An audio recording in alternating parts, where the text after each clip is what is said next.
I never expected things to get so complicated. It all started with something so innocent, a favor that anyone would say yes to. But looking back, I realized that moment was the beginning of everything unraveling. My best friend, Dana, has been in my life for over 2 decades. We met in college, lived together in our 20s, and stuck by each other through failed relationships, heartbreaks, career struggles, everything. She's like family to me. Her kids practically feel like mine too, especially Liam, her oldest. I was there when she brought him home from the hospital. I held him as a newborn. I watched him take his first steps. I babysat him, taught him how to swim, took him on his first roller coaster. He was like a nephew to me. That's what made everything later feel so twisted. Liam had just turned 22. He'd been away at college for a few years, but he'd always check in. I thought nothing of it when he texted me one afternoon asking if we could catch up. "I need to talk," he said. I assumed it was something simple, girl trouble, maybe a job interview. He was at that age where everything feels heavy, and I was always happy to be a safe place for him. I told him to come over. When he arrived, I noticed something I hadn't before, or maybe I had, and I was just finally acknowledging it. He'd grown up. Broad shoulders, quiet confidence, stubble lining his jaw. There was something in his eyes, too, something different. I pushed the thought away. He talked about feeling lost, unsure about his future, unsure about what he wanted. "You always seem like you've got your life together," he said, looking at me like I was some sort of goddess. I laughed it off. I wanted to say I didn't, but I didn't correct him. It felt good to be seen like that. Dana and I hadn't talked deeply in weeks. My own life was in a bit of a rut. My divorce was final, and the silence in my house had become louder than I ever imagined. Liam's visit was a welcome distraction. He stayed for dinner. We laughed. It was easy, familiar, comforting. But then he said it. "There's something I've always wondered about you," he said, leaning back, his eyes fixed on mine. "Have you ever wanted something you weren't supposed to want?" I froze. It felt like he'd pulled the air out of the room. I laughed nervously, trying to steer the conversation somewhere safer. "You mean like cake at midnight?" I joked. But his face didn't change. "No," he said. "I mean like wanting someone you shouldn't." I could feel my heart pounding. I looked at him and realized I was no longer seeing Dana's son. I was looking at a man. And for a second, just one dangerous second, I wondered what it would feel like if he touched me. I made an excuse to clean up, but he followed me into the kitchen. He leaned in close. "You're amazing," he said, barely a whisper. "You've always been the most beautiful woman I've known." I just never said it before. My hands trembled as I gripped the edge of the counter. "Liam, this is crazy," I said. He didn't touch me, didn't push. He just stood there, watching me with those steady eyes. "I know," he said, but I had to say it. That night, after he left, I couldn't sleep. I replayed the entire conversation, trying to find a way to make it innocent. But it wasn't. I knew that. I could feel something shifting inside me. Something I didn't want to admit. He wasn't just a kid anymore, and I wasn't just a friend of the family. A few days passed. I didn't bring it up. Neither did he. But he texted again. "Can we talk?" I told him yes. He showed up looking the same, but somehow different, more sure of himself. We talked about everything but what had been said. But the tension hung in the air like smoke. Every look lasted a little too long. Every laugh felt charged. I kept telling myself this couldn't happen. I was older. I was supposed to be the adult. I was supposed to know better. But I didn't feel older. I felt seen. I felt wanted. That was the scariest part. How good it felt. He started visiting more often. Always with some reason, picking up something for his mom, dropping off a book, needing advice. But each visit pulled us deeper into something unspoken. There was no flirting, not exactly. Just moments. A brush of the hand. A lingering look. A shared silence that said too much. Then one evening, he asked if I could help him prep for an interview. "You've got that perfect voice," he said. "You always sound so confident." We sat in my living room, just the two of us. He read through practice questions. I corrected his posture, helped him phrase answers. Then I noticed he'd stopped talking. He was just looking at me again. Noticing me. Not the way a boy looks at a woman. The way a man does. He leaned closer, like he might kiss me. I didn't move away. But I didn't let it happen either. I should go, he said. I nodded. We didn't say anything more. After he left, I sat there for a long time. My heart was pounding. My hands were cold. I didn't know what scared me more, what almost happened, or how much I had wanted it to. This wasn't just a line that was being flirted with. It was a cliff, and I was already standing at the edge. Part of me knew I had to step back. That nothing good could come from this. That the woman who raised him, who trusted me, would be shattered if she ever knew. But the other part, the part that hadn't been touched, seen, wanted in years, kept asking, what if? What if I let myself fall? And what if he caught me? I kept my distance for a few days. I didn't text him. I didn't answer when he called. I thought space would clear my head, but all it did was make the silence louder. I'd catch myself staring at my phone, wondering what he was doing, if he was thinking about me the way I was thinking about him. It was ridiculous. He was too young, too close, too off limits. I kept listing all the reasons this couldn't happen. But none of them made it easier to forget that moment between us. It wasn't just attraction. It was like something had cracked open. Dana called one afternoon. She mentioned Liam had been quiet lately. Probably just stressed, I told her, trying to sound casual. I hated how easily I lied to her. The guilt sat like a rock in my stomach. I knew she'd never suspect anything. Why would she? She trusted me like a sister. That made everything worse. The next time Liam came over, he was different. More careful. Distant. Like he'd sensed the wall I'd put up and decided not to push it. But somehow that just made me want him more. He asked about my day, complimented my earrings, offered to fix the broken hinge on my cabinet. Everything so casual. But I felt it again, his presence, the way he filled a room without trying. I couldn't ignore the way my body reacted to him. I tried to keep it in check, but it was becoming harder to pretend that I didn't want something to happen. We sat on the couch for a while, talking. He opened up about how he didn't feel like he fit in anywhere, how everyone expected him to have it all figured out. I told him I understood, maybe more than he realized. When he looked at me, there was no judgment, no pity, just connection. And in that moment, it felt like we were equals, two people trying to find something real in a world that had worn us down. He reached out and touched my hand. Just a light touch. I didn't pull away.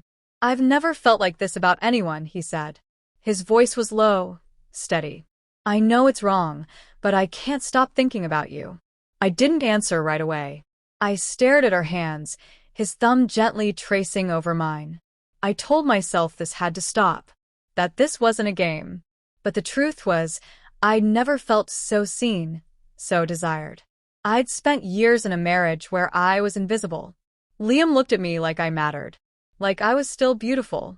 You're not a kid anymore, I said finally. He nodded, not breaking eye contact. I know. And you're not just my mom's friend to me. I knew that if I didn't set a hard line right then, we were going to cross it. So I stood up and said I needed to get some air. He didn't follow. He stayed sitting, letting me walk away. That night, I couldn't sleep. Every part of me was at war. I knew it was wrong. I also knew I didn't want to stop. I tried to distract myself, went on a date with someone I matched with online. He was polite, stable, perfectly fine. But when he leaned in to kiss me goodnight, I felt nothing.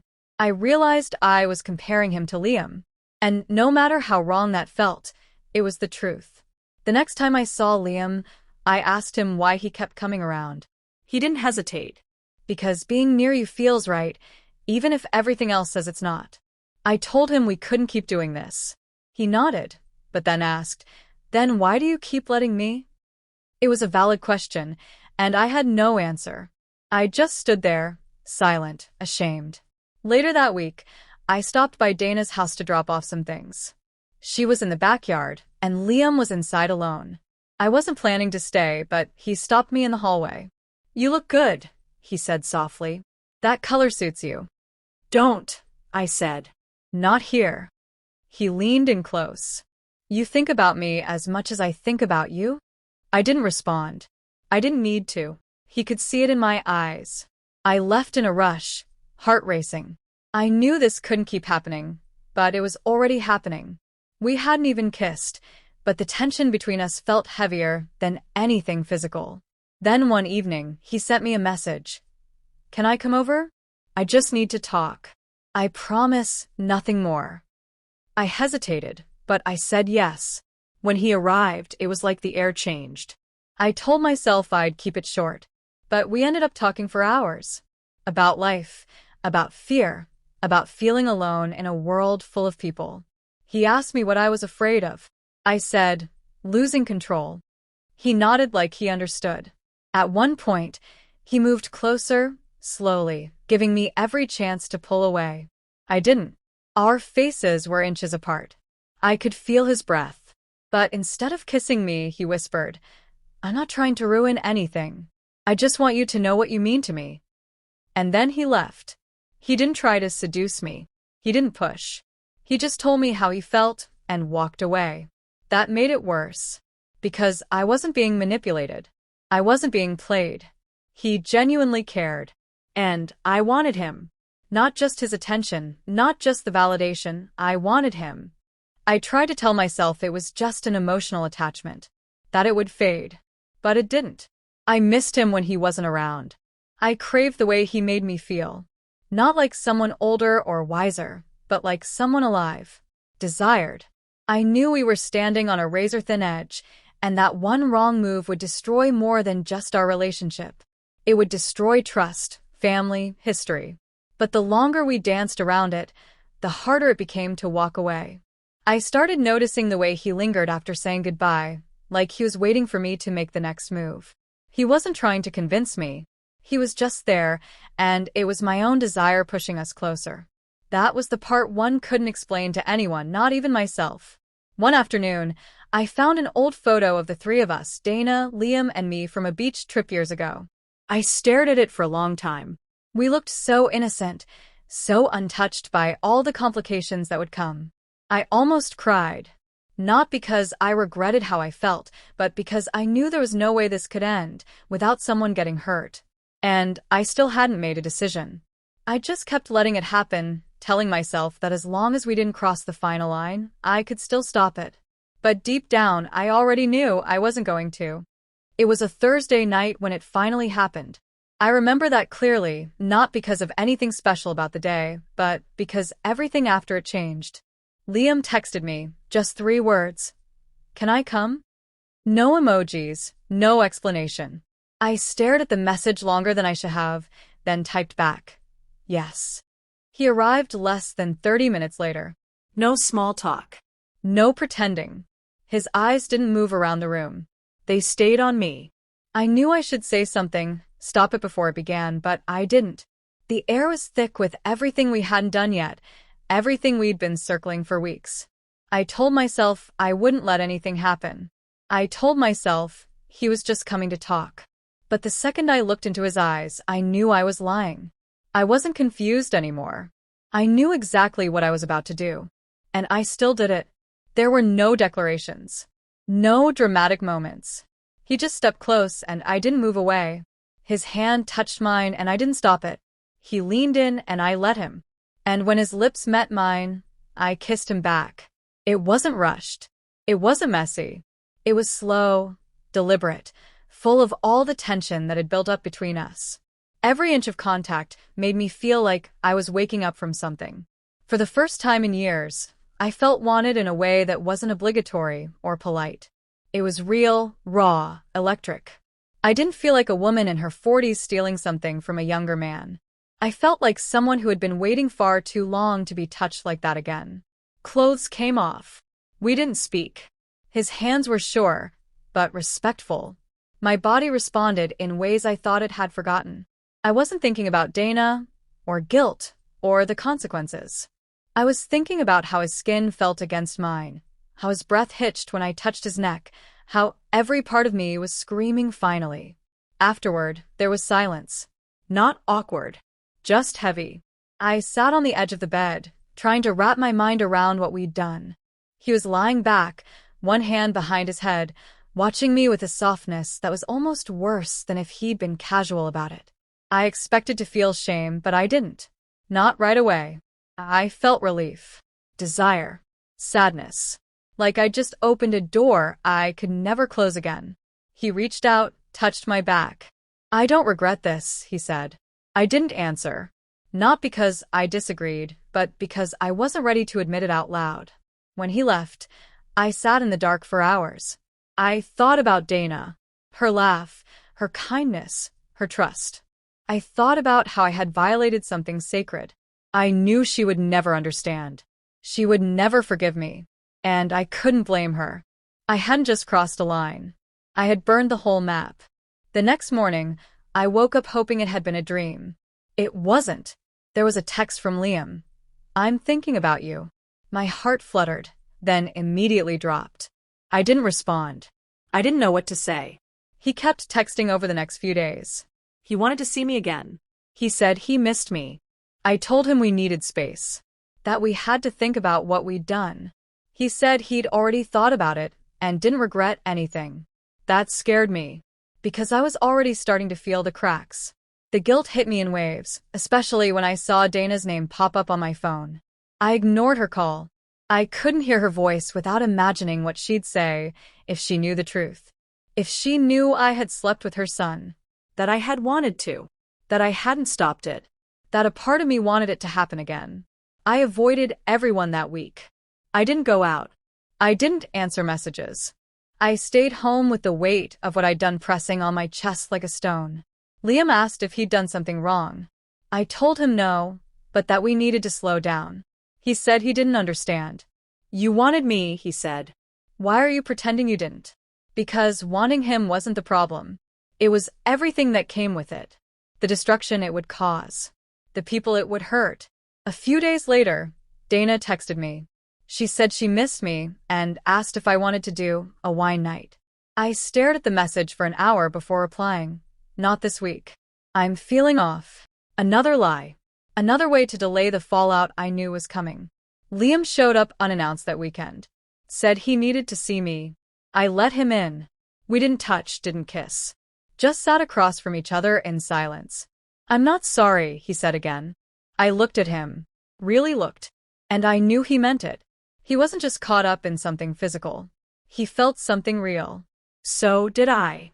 That made it worse. "This can't happen again," I said. He didn't argue. He just asked, "Was it real for you?"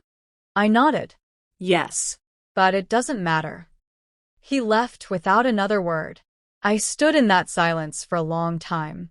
The weight of it all settled in fully. I had crossed a line that could never be uncrossed. Not just morally, not just emotionally, but personally. I had betrayed a friendship that had lasted half my life. And I hadn't done it by accident. I had chosen it. I had wanted it. The ache of that truth stayed with me, even when Liam stopped texting as much. Even when Dana's calls went back to normal. Even when everything on the surface looked fine. Because underneath, I was unraveling. I caught myself checking his social media late at night, looking for clues about how he felt. If he'd moved on. If he hated me now. I never saw anything. He was as quiet as I was. But the silence between us said more than words could have. I missed him. I hated myself for it. But I missed him. I wanted to believe it was a one-time mistake. But deep down I knew the truth. It wasn't a mistake. It was a choice. One I made with my whole heart. And that terrified me more than anything. Weeks passed. The silence between us became a part of my daily routine. Constant, cold, and waiting to erupt. I buried myself in work, avoided social gatherings, turned down Dana's invites. Every time I looked at her, I saw betrayal mirrored back, even though she didn't know yet. That was the worst part, pretending like I hadn't destroyed something sacred. She was still laughing with me, still sending voice notes about her garden or office gossip, still trusting me with pieces of her life, while I carried this awful truth on my back. Liam didn't text again after that last night. I thought I'd feel relieved. I wasn't. It hurt more than I expected. I kept telling myself it was for the best. No more secrets. No more temptation. But it didn't make the ache go away. He wasn't just a moment of weakness. I had felt something real, and now that it was gone, the absence of it felt like withdrawal. I started writing everything down. Not for anyone else, just to get it out of me. I filled pages trying to make sense of what I had done, what I had risked, why I had let myself want him. The answers were ugly and honest. I was lonely. I was tired of being invisible. And for once, someone looked at me like I was the entire world. I'd convinced myself I could handle it, that it wouldn't go far. But I had underestimated how empty I had become, and how easily someone could fill the cracks if they knew where to look. Then it all came crashing down. Dana showed up unannounced. She was crying. Said she'd found something on Liam's phone. A message. From me. Just 4 words. We shouldn't have done. The rest was cut off, but it didn't matter. She wasn't stupid. She put the pieces together fast. She was shaking, hurt, confused. She kept asking why over and over. I didn't have an answer that wouldn't make it worse. I admitted it. Not proudly, but honestly. I didn't try to lie. I didn't sugarcoat it. I told her we crossed a line. I told her it wasn't planned. That it just happened. That I regretted it, not because it wasn't real, but because I knew what it would do to her. That last part broke her. She said, "So you loved him?" And I didn't answer. That silence said everything. She walked out. No screaming. No threats. Just devastation. I don't know if that made it better or worse. Liam tried to call me the next day. I didn't pick up. I couldn't. Not because I hated him, but because I knew anything I said would make things harder. He sent a message saying he was sorry. That he never meant for this to happen. That he just wanted to feel close to someone. I didn't reply. People started talking. Not everyone knew the full story, but word spreads. I noticed the shift. The way people paused around me. The quiet judgment in their eyes. I became the villain in whispers I wasn't meant to hear. Some friends pulled away. Others acted normal but stopped inviting me to things. I didn't blame them. I moved. It wasn't a dramatic decision. Just something I knew I had to do. I needed space from everything. The memories, the shame, the faces that reminded me of what I'd done. I packed up my place and found a smaller apartment across town. Quiet. Anonymous. I didn't tell many people. Just slipped away. In the silence, I tried to rebuild something of myself. I deleted the texts. Erased the pictures. Threw out the shirt he left at my place. But the memory of his voice, his touch, the way he looked at me, it all stayed. I couldn't delete that. Some nights, I'd catch myself wondering where he was, if he hated me now, if he still thought about me. I hoped he didn't. I hoped he was moving on, finding something healthier. But I also knew that part of him would always carry the weight of what we did. Just like I would. One day, months later, I ran into Dana at a grocery store. We locked eyes. She looked thinner, tired, but still stunning. She didn't say anything. Just gave me a tight nod and walked past me like I was no one. That hurt more than any insult she could have thrown. I deserved it. I didn't cry. I just stood there and let it sink in that this was permanent. Some lines, once crossed, never return to normal. Some wounds don't heal. They just scab over and wait to reopen. I'm not proud of what I did. I don't justify it. But I understand it. And maybe that's the worst part. Knowing I'd make the same choices if I was handed the same emptiness, the same longing, the same eyes looking at me like I was more than just someone's friend. It wasn't just a mistake. It was a mirror. It showed me everything I was missing, everything I didn't want to admit I needed. And now that it's over, I'm left with myself. The truth. The silence. And the knowledge that some desires, no matter how real, come with consequences you carry for the rest of your life. There's no clean ending. No resolution. Just space where something beautiful and broken once lived. And me, walking away from it, hoping that time dulls the edges enough to breathe again.